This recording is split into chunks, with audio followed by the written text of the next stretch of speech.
एक और बड़ी और अहम जानकारी सामने आ रही है, मौजूदा वक्त की बड़ी और अहम जानकारी। आपको बता दें कि बड़ी खबर सामने आ रही है। भारतीय सीमा में दाखिल हुए राफेल विमान। तो ये वो सूचना है जिसका सभी भारतीयों को इंतजार था। भारतीय सीमा में राफेल विमान दाखिल हो चुके हैं। भारतीय वायुसेना ने राफेल का स्वागत किया है।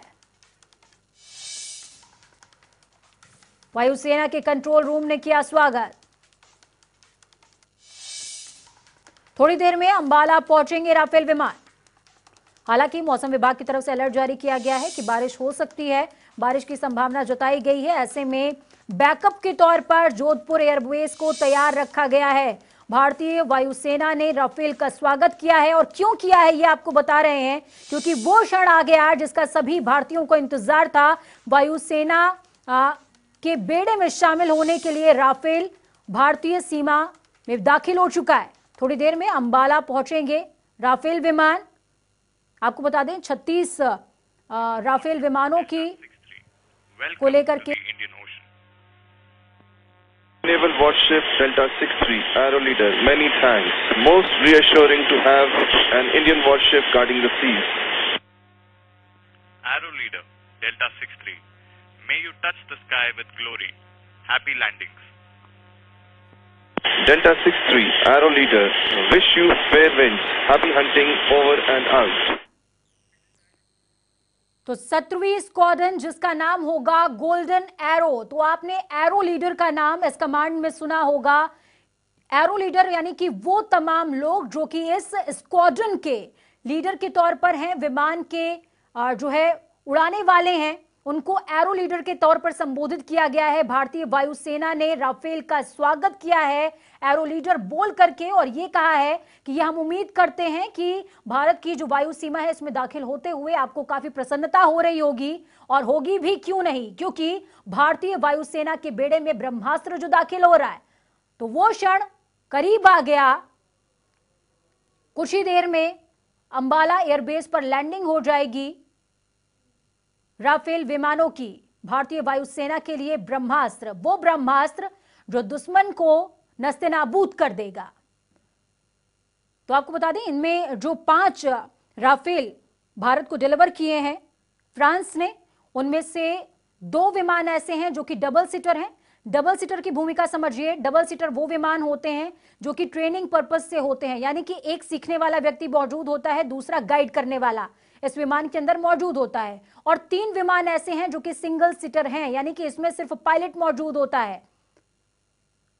तो 3 विमान ऐसे होंगे जो कि दुश्मनों पर लगातार नजर बनाए रहेंगे अंबाला एयरबेस के जरिए, क्योंकि अंबाला एयरबेस वो जगह है जहां से पाकिस्तान की सीमा महज 6 मिनट की दूरी है राफेल के लिए। तो वहीं अगर बात करें चीनी सीमा की तो 9 मिनट की दूरी हो जाती है राफेल के लिए।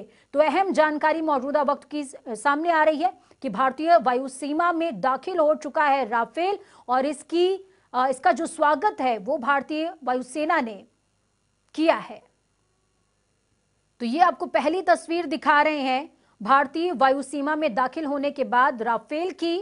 हालांकि अंबाला में धारा 144 लागू कर दी गई है।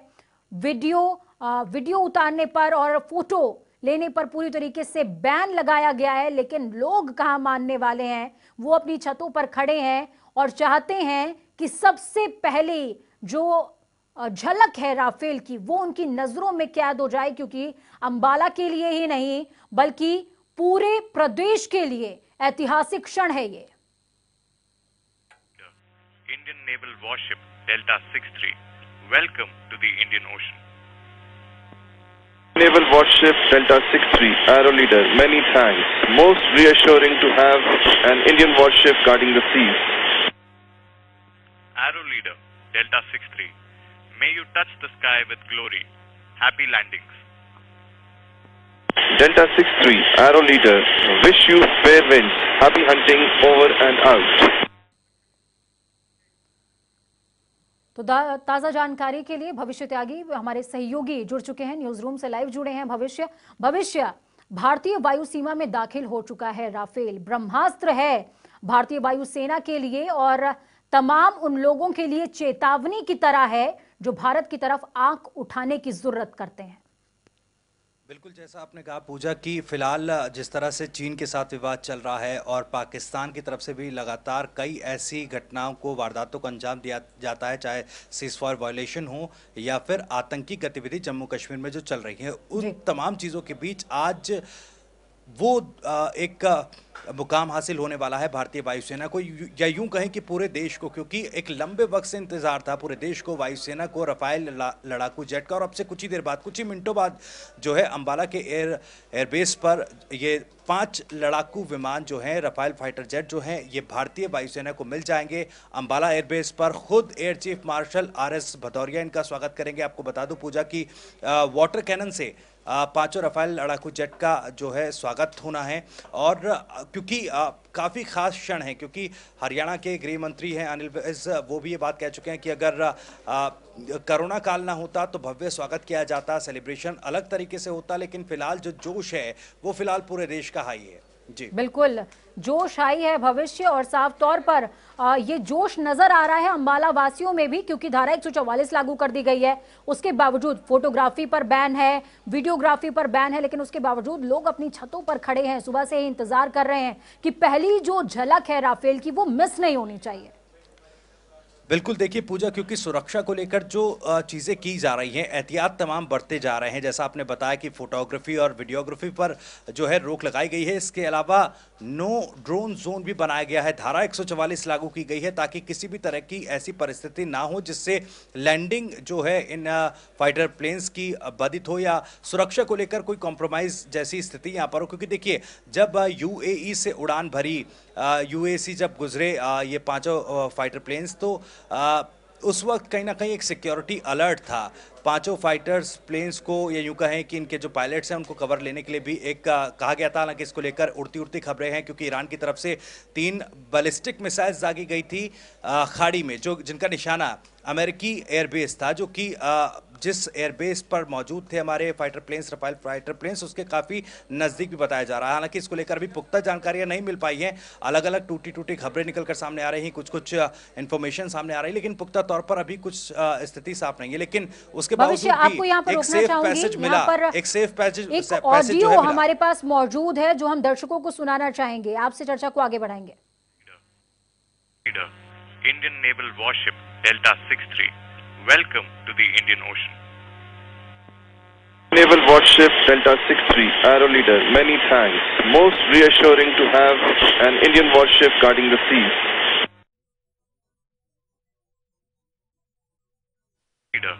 Indian naval warship Delta 63, welcome to the Indian Ocean. Naval warship Delta 63, Arrow Leader, many thanks. Most reassuring to have an Indian warship guarding the seas. तो पूर्व फाइटर पायलट हमारे साथ में जुड़ चुके हैं कैप्टन भूपेंद्र। कैप्टन साहब, बहुत बहुत स्वागत है जनता टीवी पर सबसे पहले आपका। हाँ, नमस्कार जी, धन्यवाद आपका जी। भारतीय वायु सीमा को छू चुका है राफेल विमान, दाखिल हो चुका है भारतीय वायु सीमा में। ऐसे में क्या खुशी, सबसे पहले ये आपका रिएक्शन मैं जानना चाहूंगी और तमाम दर्शक भी सुनना चाहेंगे। बहुत खुशी की बात है, 22 साल के बाद पहली बार नया इंडियन एयरफोर्स इंडक्ट करने जा रही है जी। और 2 जो साइकिल थी हमारी मॉडर्नाइजेशन की, वो मिस कर चुके थे हम इंडियन एयरफोर्स के अंदर जी। और कोशिश चलती थी इतने वर्षों से कि LCA किसी तरह लाइन पे आ जाएगा, पर LCA भी डिले होता जा रहा था लगातार, जिसकी वजह से बहुत एक अर्जेंट देश के सामने क्राइसिस खड़ा हो रखा था कि मॉडर्नाइजेशन जो थी वो अफेक्ट हो रही थी जी। और आज फाइनली जब ये रफाल आ रहे हैं तो वो 22 साल का जो हमारा एक चंद्रग्रहण लगा हुआ था, वो चंद्रग्रहण आज हो रहा है और पूरे देश के लिए और विशेषकर एयरफोर्स के लिए बहुत ही गर्व का और बहुत ही अच्छा महसूस करने का एक पल आ रखा है आज के दिन जी। कैप्टन साहब, आप चूंकि पूर्व फाइटर पायलट रह चुके हैं तो ऐसे में आपको पता है, टेक्निकलिटी आप जानते हैं और राफेल की क्या उपयोगिता है भारतीय बेड़े के लिए, ये आप बहुत बखूबी जानते हैं। तो मैं चाहूंगी कि दर्शकों के साथ आप ये अनुभव साझा करें। बेहतरीन। आप रिलाइज कि अभी जब बालाकोट का एयर स्ट्राइक हुआ था तो फ्रंट के अंदर हमारे मिराज 2000 गए थे, ना कि हमारे किसी रशियन ओरिजिन का एयरक्राफ्ट गया था। तो इसी से, और मिराज 2000 80s के अंदर हमने इंडक्ट किया था, लेट 80s में, और वो बहुत पुराने हो चुके हैं और वो बहुत एज्ड हो चुके हैं। इसीलिए हमारे को वेस्टर्न कंट्री का कोई मॉडर्न फाइटर एयरक्राफ्ट चाहिए था, जिसकी आपूर्ति आज फाइनली जो रफेल आ रहा है उसके माध्यम से होगी। और ऐसी आशा करेंगे कि ये मॉडर्नाइजेशन खत्म ना हो, इनके नंबर्स ज्यादा हो। अभी सिर्फ हम लोगों ने 36 रफेल के लिए बात करी है। होपफुली, क्योंकि देश की सेनाएं और जो पॉलिटिकल लीडरशिप है वो भी इस चीज को समझती है कि ज्यादा से ज्यादा रफेल और लाने चाहिए हमारे को। बिल्कुल कैप्टन साहब, ज्यादा से ज्यादा राफेल आने चाहिए, लेकिन चीन के पास जो J-20 है उससे अत्याधुनिक टेक्निक है ये, और अत्याधुनिक जो है विमान, लड़ाकू विमान बताया जा रहा है। इसके बारे में कुछ दर्शकों के साथ अपने अनुभव आप साझा करें। बिल्कुल, चाइना ने बहुत ज्यादा क्लेम कर रखा है J-22 के बारे में, उतना ज्यादा है नहीं एक्चुअली। वो लोग बहुत भयभीत हैं, स्पेशली पाकिस्तान, क्योंकि रफेल जो है वो मोस्ट मॉडर्न एयरक्राफ्ट में आज के दिन गिना जाता है। और इससे पूरा जो हमारा जो अड़ोस पड़ोस का इलाका है, विशेषकर चाइना और पाकिस्तान, तो वो बहुत अच्छा कंफर्टेबल नहीं महसूस कर रहे हैं, बिकॉज हमारे पास लेटेस्ट कटिंग एज टेक्नोलॉजी आज आ गई है। मतलब आप इमेजिन करो, मिराज 2000 का नेक्स्ट जनरेशन एयरक्राफ्ट आ गया है हमारे पास आज। तो ये लोग बहुत उनकी आर्मीज के अंदर, उनके मिलिट्री के अंदर इस चीज को कोई बहुत अच्छे ढंग से नहीं देखा जा रहा है। सबको पता है इस फील्ड के अंदर कि भाई दूध का दूध, पानी का पानी, JF-22 क्या है और रफेल क्या है, सबको पता है। जो मिलिट्रीज है उनको आपस में पता है, बिकॉज सब एक दूसरे की टेक्निकलिटीज को, एक दूसरे की कैपेबिलिटीज को सब समझते हैं। जी कैप्टन साहब, मैं ये जानना चाहूंगी कि जो तमाम मॉडर्न टेक्निक्स हैं राफेल के अंदर, उनका तो इस्तेमाल हुआ ही है, साथ में भारतीय वायुसेना ने अपने हिसाब से इसको थोड़ा सा मॉडिफाई करवाया है, हैमर मिसाइल्स भी लगवाई हैं, तो उसकी क्या उपयोगिता हो जाती है और कितना ज्यादा खतरनाक और हो जाता है राफेल हैमर मिसाइल के साथ में? देखो, एयरक्राफ्ट जो होता है वो एक प्लेटफॉर्म होता है जी। जैसे एयरक्राफ्ट के अंदर से अगर आप सारी सीट निकाल तो वो कन्वर्ट हो जाता है बोइंग एयरक्राफ्ट एक मालवाहक के अंदर। अगर आप उसके अंदर VIP सीटिंग कर लो और किसी की सीट लगा लो तो वो VIP वर्जन हो जाता है। इसी प्रकार से रफेल जो है उसके अंदर भी जो वेपन्स प्लेटफॉर्म है वो आप अपनी से लगा सकते हो। जो ये हैमर है ये बहुत ही विध्वंसकारी मिसाइल है, और इसके वजह से जो दुश्मन है उसको बिल्कुल भी, जैसे मैंने अभी पहले बताया था, अनकंफर्टेबल महसूस कर रहा है, क्योंकि हमने जो लेटेस्ट मिसाइल अवेलेबल हो सकता है, जो सबसे ज्यादा क्षति पहुंचा सकता है, वो हैमर के माध्यम से हमने लिया है, और इससे दुश्मन को बियॉन्ड द विजुअल टेक्निक का भी यूज हुआ है इसमें कैप्टन साहब, और साथ में स्कैल्प मिसाइल का भी जिक्र हो रहा है, उसकी क्या उपयोगिता है और वो कितनी घातक है? जो आज के दिन जो मॉडर्न फाइटिंग होती है, पुराने की तरह डॉग फाइटिंग नहीं होती, जैसे हम विश्व युद्ध या कोरियन वॉर के अंदर देखते थे कि एक दूसरा एयरक्राफ्ट आमने सामने आ जाता है और फिर वो एक दूसरे को देख के लड़ते हैं। आजकल इतनी सोफिस्टिकेशन आ रखी है लेटेस्ट मिलिट्री एयरक्राफ्ट में लास्ट पिछले 10 साल से कि आप 150 किलोमीटर दूर से ही दुश्मन के एयरक्राफ्ट को अपने उसके ऊपर ले लेते हो, रेडार के ऊपर, और वहां से आप मिसाइल को लॉन्च कर देते हो। तो जिसके पास जितना मॉडर्न प्लेटफॉर्म होगा और जिसके पास जितना मॉडर्न मिसाइल होगा, उतनी आपकी युद्धक मार की क्षमता बढ़ जाती है। ऐसे ही ये जो दो मिसाइल आपने अभी जिक्र किया, ये बहुत मॉडर्न और अत्याधुनिक हैं, और जिसकी वजह से मैंने बताया दुश्मन को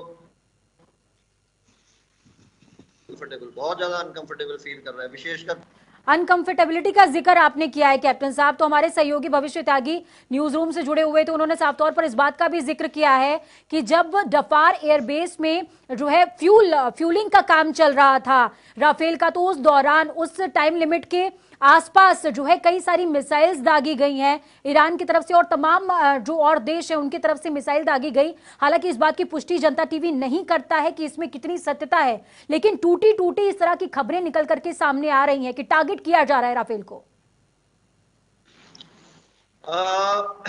ईरान के साथ कोई हमारे ऐसे लड़ाई झगड़े वाले इश्यूज नहीं है, उनके वहां वैसे भी युद्ध की काफी परिस्थिति बनी हुई है। और हालिया में पीछे आपने कुछ दिन पहले देखा होगा कि उनके एक जो एयरलाइनर था नॉर्मल, जिसके अंदर यात्री विमान था, उसको भी अमेरिकन फाइटर एयरक्राफ्ट ने बस किया है। तो मुझे लगता नहीं है पर्सनली कि ऐसा कुछ रहा होगा जब तक कोई खास खबरें अपने पास पुष्टि वाली ना मिले। जहां तक अन्य एयरबोर्न थ्रेट की अगर बात करें, तो जैसा मैंने आपको बताया बहुत मॉडर्न एयरक्राफ्ट है, तो इस प्रकार के जो अगर छुटभैया कोई अटैक वगैरह अगर करेगा कोई, तो उससे ये बचने में, अपने आप को बचाने में और दुश्मन की तबाही करने में बहुत ही सक्षम फाइटर एयरक्राफ्ट है। बिल्कुल कैप्टन साहब, एक बहुत ही इंपॉर्टेंट जानकारी है और देखने में बहुत नॉर्मल लगती है, लेकिन मुझे लगता है कि ये बहुत ज्यादा उपयोगी है। ये बताया जा रहा है कि जो राफेल है वो छोटे रनवे पर भी तेजी से गति प्राप्त करने में सक्षम है, तो इसकी कितनी उपयोगिता हो जाती है, जो कि बॉर्डर एरियाज, जो कि बहुत ज्यादा विषम स्थान होते हैं, ऐसे अगर एरियाज की हम बात कर लें, तो ऐसे में रनवे छोटा में रन कर लेना, ये कितनी बड़ी क्षमता है राफेल की?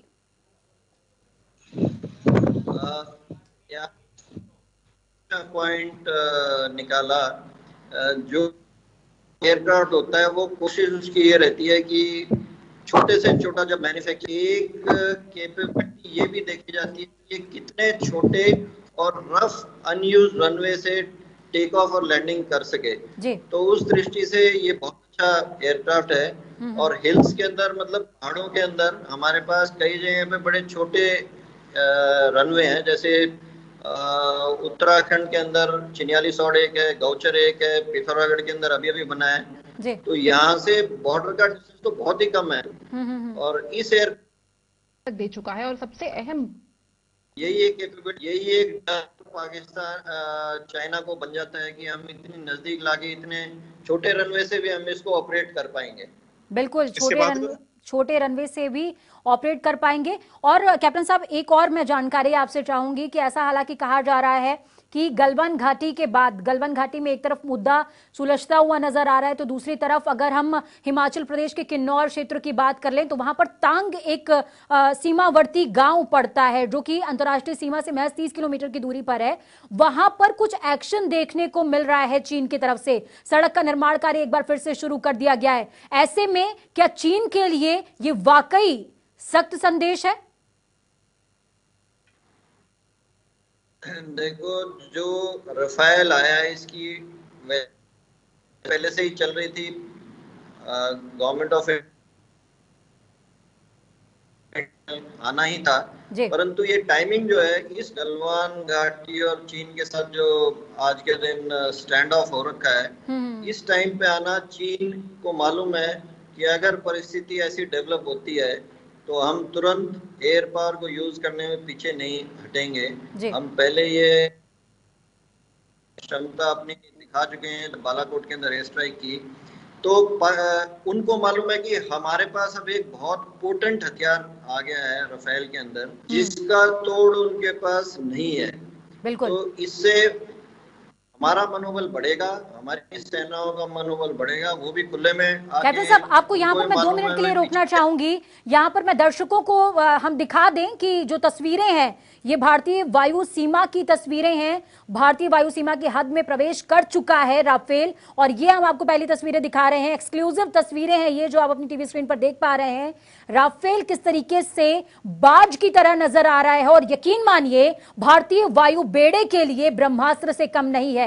वो ब्रह्मास्त्र जो किसी भी देश की नापाक हरकत को 2 मिनट के अंदर नस्ते नाबूद कर देगा। अंबाला एयरबेस पहली स्क्वाड्रन के लिए 17वीं स्क्वाड्रन का ये राफेल विमान आने वाला है, जिसको गोल्डन एरो नाम दिया गया है, जिसमें से 2 विमान ऐसे हैं जो कि 2 सीटर हैं, 3 विमान ऐसे हैं जो कि सिंगल सीटर हैं। सिंगल सीटर का मतलब समझ लीजिए वो विमान जो कि तैनातगी जिनके जरिए की जाएगी, और डबल सीटर वो विमान होते हैं जिनमें ट्रेनिंग दी जाती है। हमारे भारतीय वायुसेना के जो जवान हैं, पायलट्स हैं, उनको ट्रेनिंग दी जाएगी इन डबल सीटर विमानों के जरिए।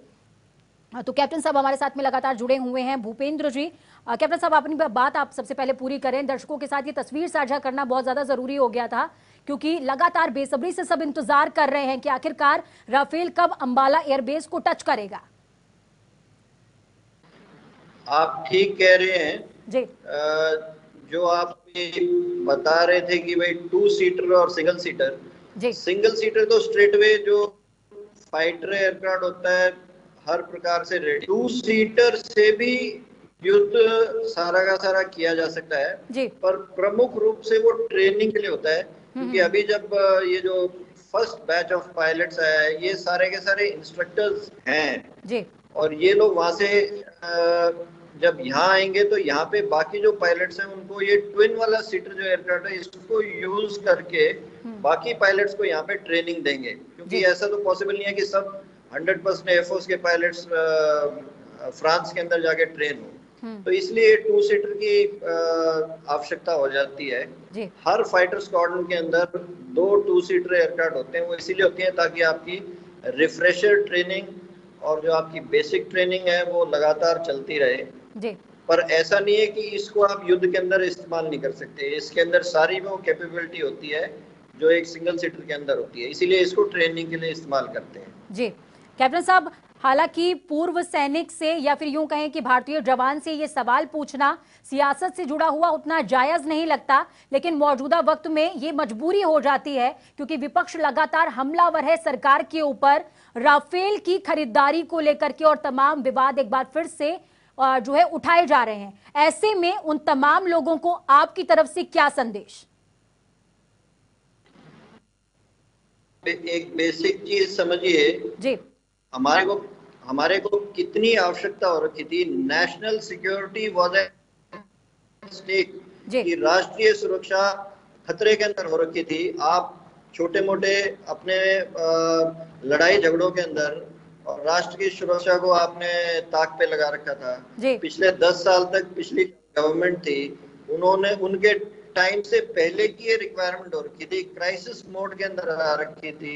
उन्होंने पूरा अपना समय निकाल दिया। आप सोचो अगर यही चीज आज से 10 साल पहले चीन ने अगर हमला कर दिया होता तो हमारे पास उस समय तो राफेल भी नहीं होते तो हमारी क्या हालत होती।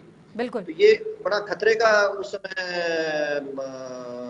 इंतजार था और एयरफोर्स के अंदर तो बड़ा डर रहता था इतने वर्षों से कि बिकॉज हार्ट ऑफ हार्ट्स हमारे को पता होता था कि भाई क्या कैपेबिलिटी है आर्म फोर्सेस की, एयरफोर्स की। तो ये बड़ा हुआ है और ये छोटे मोटे विवाद के अंदर अठन्नी चवन्नी के अंदर हमारे को नहीं पड़ना चाहिए। बड़ी चीज और बड़ी तस्वीर की तरफ हमारे को देखना चाहिए। कम से कम इनका एक राष्ट्रीय सुरक्षा का मुद्दा जी बिल्कुल जो हमारे को टेंशन रहती थी वो तो बिल्कुल। और कैप्टन साहब, एक भविष्य को लेकर के भी मैं आपसे सवाल पूछना चाहूंगी कि जिस तरीके से गलवान घाटी के अंदर तनाव की स्थिति उत्पन्न हुई भारत चीन के बीच में, चाइना ने S-400 बॉर्डर पर लाकर तैनात कर दिया, वो हमारे लिए खतरे की घंटी थी। ऐसे में जो रक्षा मंत्री हैं भारत के, उनकी तरफ से जब वो मौजूद थे